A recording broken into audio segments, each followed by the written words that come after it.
महिला स्वास्थ्य कार्यकर्ता परीक्षा 2023 के परीक्षा पाठक्रम संख्या 24 में कट और घाव के संबंध में प्रश्न पूछे जाएंगे।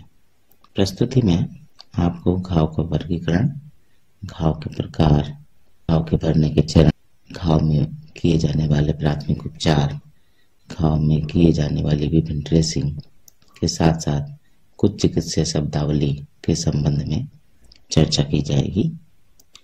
तो आइए आरंभ करते हैं। एक घाव यानी कि वुंड मूल रूप से एक कट, खरोच या अन्य प्रभाव के कारण जीवित ऊतक की चोट है।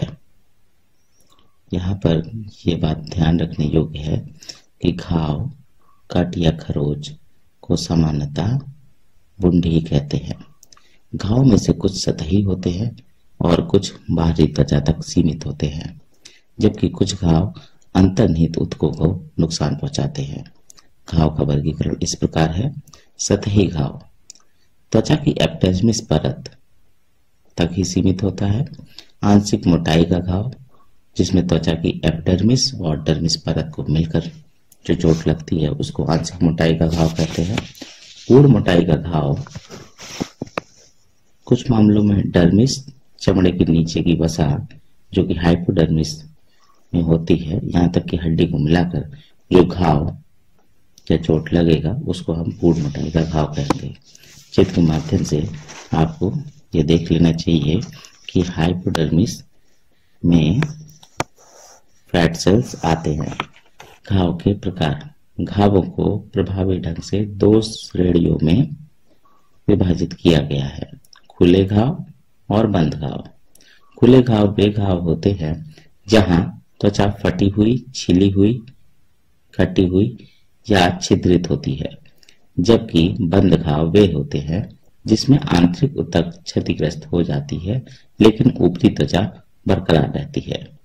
खुले घाव के प्रकार: चीरे या कटे हुए घाव, इंसिजन जिसे कहते हैं, एक साफ तेज धार वाली वस्तु या चाकू, उस्तरा या कांच के टुकड़े के कारण होता है। इंसिजन को सर्जिकल घाव के रूप में जाना जाता है।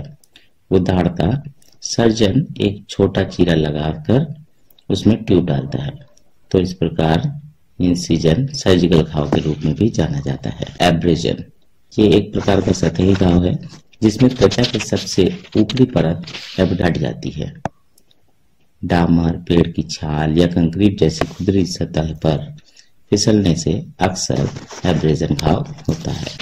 लैसरेशन यह घाव हाइपोडर्मिस तक या उससे अधिक मांसपेशियों तक भी होता है और यह घाव अनियमित यानी कि इरेगुलर दिखाई दे सकता है। और ध्यान देने योग्य है कि लैसरेशन घाव अनियमित और नियमित दोनों ही तरीके से दिखाई देता है, जबकि इंसिजन घाव केवल रेगुलर ही होता है। एवल्जन चोटें जिसमें शरीर की संरचना को उसके सम्मिलन सामान्य बिंदु से जबरन अलग कर दिया जाता है, ऐसे घाव एवल्जन कहलाते हैं। डिगबोलिंग शब्द को कभी कभी इसके समानार्थक शब्द के रूप में प्रयोग किया जाता है।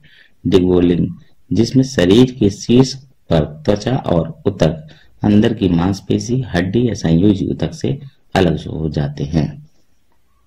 पंचर घाव त्वचा को पंचर करने वाली नुकीली वस्तु के कारण होता है, जैसे कि कील या सुई। आप चित्र में आसानी से समझ सकते हैं। प्रवेश घाव या पेनिट्रेशन वुंड किसी वस्तु के कारण प्राय होता है, जैसे चाकू का त्वचा में प्रवेश करना और बाहर आ जाना। यहाँ पर ध्यान देने योग्य है, पेनिट्रेशन घाव में जिस वस्तु के कारण चोट लगती है उसका नुकीला सिरा केवल शरीर के अंदर जाएगा और दूसरी तरफ नहीं निकलता अथवा वापस बाहर आ जाता है। इससे अत्यधिक चोट लगती है। गनशॉट घाव एक गोली या इसी तरह की वस्तु के कारण होता है। इसमें गोली या वस्तु शरीर को भेद कर आर पार निकल जाती है। इस प्रकार दो घाव हो सकते हैं, एक प्रवेश स्थल पर और एक बाहर निकलने वाले स्थान पर, जिसे आमतौर पर थ्रू एंड थ्रू घाव कहा जाता है। चित्र के माध्यम से आप समझ सकते हैं। विभिन्न तरीके की चोटें क्रिटिकल वुंड का रूप ले सकती हैं, किंतु बड़े जले हुए घाव गंभीर घाव में शामिल किया जाता है।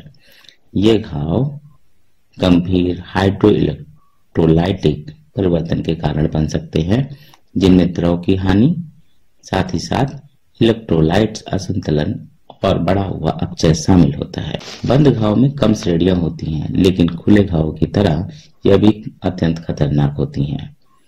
रक्त का ट्यूमर, जिसे हेमाटोमा या ब्लड ट्यूमर कहते हैं, यह किसी रक्त वाहिका के आसपास चोट के कारण होता है, जिससे त्वचा के नीचे रक्त का संग्रह हो जाता है। क्रश इंजरी या क्रश की चोट, ये शरीर के किसी हिस्से पर बल, दबाव या लंबे समय तक दबाव के कारण होने वाली शारीरिक चोट है। इस चोट के कारण सूजन और तंत्रिका संबंधी समस्याएं हो सकती हैं। 5P क्रश इंजरी से संबंधित है। कंट्यूज्ड घाव भी क्रश इंजरी की ही श्रेणी में आता है, जिसमें त्वचा पर हल्का दबाव पड़ता है या चोट लगती है तो हल्का नीलापन या ब्रूस आ जाता है। आइए आंतरिक रक्त वाहिकाओं की विकृति से उत्पन्न होने वाले भिन्न भिन्न चिकित्सीय शब्द के बारे में समझते हैं। हेमाटोमा। हेमाटोमा तब होता है जब शरीर के अंदर कहीं रक्त जमा हो जाता है। यह रक्त वाहिकाओं की दीवार पर चोट लगने के कारण होता है, जिससे रक्त वाहिका के आसपास के ऊतकों में रक्त रिसने लगता है। पेटिचिया। पेटिचिया का मतलब है त्वचा के ठीक नीचे स्थित कोशिकाओं से रक्त का रिसाव होना। पप्यूरा। पप्यूरा एक चिकित्सीय स्थिति है जिसमें त्वचा या श्लेष्म झिल्ली पर बैंगनी या लाल रंग के धब्बे या दाग पड़ जाते हैं। एक्चिमोसिस। एक्चिमोसिस या खरोंच तब बनते हैं जब त्वचा की सतह के पास रक्त वाहिकाएं क्षतिग्रस्त हो जाती हैं। आमतौर पर चोट के कारण रक्त वाहिकाएं फट जाती हैं और रक्त रिसाव होता है। यह रक्त त्वचा के नीचे फंस जाता है, जहां यह एक छोटे से तालाब का रूप ले लेता है, जो आपकी त्वचा को बैंगनी या काला या नीला कर देता है। घाव भरने के चरण। घाव भरने के 4 चरण होते हैं। हेमोस्टेसिस घाव भरने का पहला चरण है। इस चरण के दौरान आपके शरीर का लक्ष्य रक्तस्राव को रोकना है। इसमें क्या होता है?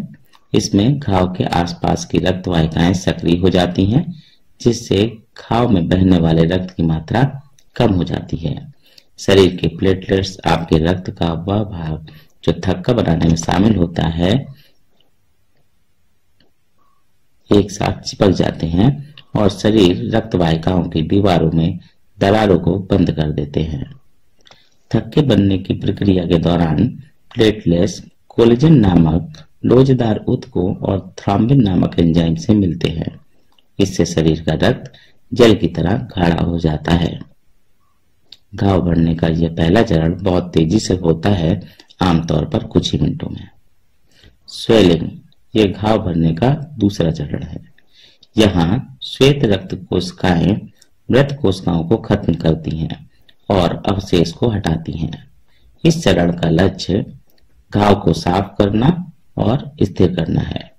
न्यूट्रोफिल नामक एक प्रकार की श्वेत रक्त कोशिका आपके घाव में आने वाले कीटाणुओं को नष्ट करने के लिए घटना स्थल पर पहुंचती है। श्वेत रक्त कोशिका का यह काम आपकी चोट के 24 से 48 घंटों के भीतर होता है। इस दूसरे चरण में आमतौर पर 4 से 6 दिन का समय लगता है। उपचार के इस चरण के दौरान आपको घाव भरने के दौरान सूजन, लालिमा या दर्द का अनुभव हो सकता है।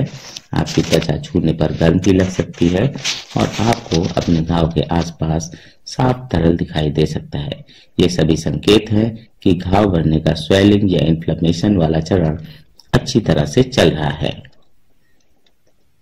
स्प्रेड या पॉलिफरेशन ये घाव भरने का तीसरा चरण है और इस स्तर पर नए ऊतक बनते हैं और घाव आकार में सिकुड़ता है। ये चरण घाव में बहुत सारी नई कोशिकाओं को भरने से शुरू होता है, जिससे नए ऊतक बनते हैं। ये नए ऊतक जिन्हें दानेदार ऊतक के रूप में जाना जाता है, आमतौर पर गुलाबी या लाल रंग के होते हैं और बनावट में असमान होते हैं। आपका शरीर नई रक्त वाहिकाएं भी बनाता है ताकि नए ऊतक को पर्याप्त ऑक्सीजन और पोषक तत्व मिले। घाव बनने के इस तीसरे चरण में आमतौर पर 4 से 24 दिन लगते हैं। घाव भरने का अंतिम चरण परिपक्वता का चरण है, जिसे कभी कभी रिमॉडलिंग चरण भी कहा जाता है। इस चरण का लक्ष्य मरम्मत को मजबूत करना है। भले ही आपका घाव बंद हो गया हो और प्रोलिफरेटिव चरण के अंत में ठीक लग रहा हो, लेकिन त्वचा को मजबूत और अधिक लचीला बनने में समय लगता है। रिमॉडलिंग चरण में शरीर उन कोशिकाओं को हटाता है जिनकी अब उपचार प्रक्रिया में आवश्यकता नहीं है। क्रॉस लिंकिंग नामक प्रक्रिया के माध्यम से ऊतक मजबूत हो जाते हैं और इस बिंदु पर चोट का निशान हल्का या पतला हो जाता है, लेकिन क्रॉस लिंकिंग के साथ भी ठीक हो चुके घाव उतने मजबूत नहीं होते जितने चोट से पहले हुआ करती थी। इस अंतिम चरण में 3 सप्ताह से लेकर 2 वर्ष तक का भी समय लग सकता है। आइए समझते हैं कि घाव की देखभाल के लिए बुनियादी चरण कौन कौन से हैं और हमें प्राथमिक उपचार के रूप में क्या करना चाहिए। घाव में यदि रक्तस्राव हो रहा है तो पहला कार्य रक्तस्राव को रोकना है। कट और खरोंच की देखभाल में पहला कदम रक्तस्राव को रोकना है। अधिकांश घाव साफ कपड़े या पट्टी से सीधे दबाव डालने पर ठीक हो जाते हैं। जब भी संभव हो, रक्तस्राव की जगह को हृदय की ऊंचाई के स्तर से ऊपर उठाकर रखें। लगभग 10 से 20 मिनट तक लगातार दबाव बनाकर रखें। यदि इससे रक्तस्राव नहीं रुकता या रक्तस्राव तेज है तो हमें चिकित्सीय सहायता लेनी चाहिए। घाव की देखभाल का दूसरा बुनियादी चरण है घाव को साफ करना। घाव क्षेत्र को साबुन और पानी से अच्छी तरह साफ करें। हाइड्रोजन पेरोक्साइड और बीटाडीन उत्पादों का इस्तेमाल घाव को साफ करने के लिए किया जाता है, लेकिन अगर लंबे समय तक इसका इस्तेमाल किया जाए तो घाव बढ़ने में बाधा उत्पन्न हो सकती है। गहरी खरोंचों को साफ करने के लिए हल्के से दबाव देकर पोंछने की आवश्यकता हो सकती है। ठंडे पानी से रक्त वाहिकाएं संकुचित हो जाती हैं, जिससे रक्तस्राव धीमा करने में सहायता मिलती है। ऐसे धूल और कण जो धोने के बाद भी बची रहती है, उसे गर्म पानी की ज्यादा तेज दबाव या प्रेशर से आने वाले पानी की धार से निकाला जा सकता है। यदि क्षेत्र सूज गया है तो बर्फ लगाई जा सकती है तथा पंक्चर्ड एरिया को ऊपर उठाया जाना चाहिए। घाव की देखभाल का तीसरा बुनियादी चरण है घाव को ढकना। घाव में संक्रमण और गंदगी को जाने से रोकने के लिए उस जगह को पट्टी से ढकना चाहिए।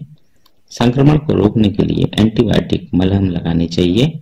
अगर घाव बंद करने के लिए विशेष टेप या स्किन एडहेसिव का उपयोग किया है तो एंटीबायोटिक मलहम नहीं लगाया जाना चाहिए। दिन में 3 बार पट्टी को बदलना चाहिए और संक्रमण के लक्षणों पर नजर रखनी चाहिए। यदि पट्टी गीली या गंदी हो जाए तो उसे तुरंत ही बदलना चाहिए। नीचे दी गई विभिन्न स्थितियों में चिकित्सीय सहायता यानी रिफर की आवश्यकता हो सकती है। अगर लगभग आधा इंच से अधिक बड़ा घाव हो और उसके किनारे ऐसे हों जो अलग अलग हों। दूसरा, अगर रक्तस्राव अपने आप या दबाव देने के बाद भी कुछ मिनटों मैक्सिमम 10 मिनट तक बंद नहीं होता है। तीसरा, अगर टेंडन पर चोट लगने के लक्षण हो, जैसे संवेदना समाप्त हो गई हो, तो ऐसी स्थिति में भी चिकित्सीय सहायता अथवा रिफर करने की आवश्यकता होती है। अगर खरोंच गहरी हो और उसमें धूल और कण ऐसे हों जिन्हें निकालना मुश्किल हो रहा हो, साथ ही अगर वह घाव छेद वाला घाव हो, विशेष रूप से ऐसे घाव जिसमें बाहरी चीजें प्रवेश करने की संभावना हो, ऐसी स्थिति में भी चिकित्सीय सहायता या उसको रिफर करने की आवश्यकता है। अगर व्यक्ति को टेटनस का टीकाकरण पिछले 5 वर्ष की अवधि में नहीं हुआ है तो भी उसे चिकित्सीय सहायता की आवश्यकता होती है। चोट की देखभाल के लिए विभिन्न ड्रेसिंग के बारे में अब हम समझते हैं। हाइड्रोकोलाइट ड्रेसिंग। यह ड्रेसिंग नमी की स्थिति पैदा करके तेजी से उपचार में मदद करते हैं। इस ड्रेसिंग में सतह को एक ऐसे पदार्थ से लेपित किया जाता है जिसमें पॉलीसेकेराइड और अन्य पॉलीमर होते हैं। इस प्रकार ये जेल घाव को तेजी से भरने में मदद करते हैं क्योंकि ये इससे सीधे संपर्क में होते हैं। Hydrogel dressing. जो घाव सूखे हैं और उन्हें ठीक होने में थोड़ी मदद की जरूरत होती है, उनके लिए हाइड्रोजेल का इस्तेमाल किया जाता है। ये घाव को नम रखने में मदद करते हैं जिससे दर्द कम होता है और यह आरामदायक भी होता है। संक्रमण घाव के साथ इनका इस्तेमाल बड़े घाव पर ठोस रिकवरी के लिए किया जाता है। चूंकि इसमें अतिरिक्त तरल होता है जो कोशिका वृद्धि को बढ़ावा देता है, इसलिए इनका इस्तेमाल दूसरे दर्जे के जलने पर भी किया जाता है। एलिग्नेट ड्रेसिंग। एलिग्नेट ड्रेसिंग बेड सोर के लिए एक अत्यधिक प्रभावी उपचार है क्योंकि वे बड़ी मात्रा में तरल पदार्थ को अवशोषित कर सकते हैं और घाव के आकार के अनुरूप हो सकते हैं। Collagen dressing. इन प्रकार का उपयोग आमतौर पर पुराने घाव के लिए किया जाता है। ये अस्थायी दूसरी त्वचा के रूप में कार्य करते हैं। यह पारंपरिक प्रकार की ड्रेसिंग का एक अच्छा विकल्प है। यह मृत कोशिकाओं को हटाने, किनारों को कसने और रक्त वाहिकाओं के निर्माण को प्रोत्साहित करने में मदद करते हैं। नकारात्मक दबाव ड्रेसिंग। नकारात्मक दबाव घाव ड्रेसिंग में घाव से अतिरिक्त स्राव या तरल पदार्थ को बाहर निकाला जाता है। डिब्राइडमेंट ड्रेसिंग घाव में उपस्थित बाहरी वस्तु को हटाने या घाव से मृत त्वचा को हटाने का काम करता है जब त्वचा स्वाभाविक रूप से ऐसा करने में असमर्थ हो जाए। Wrap dressing.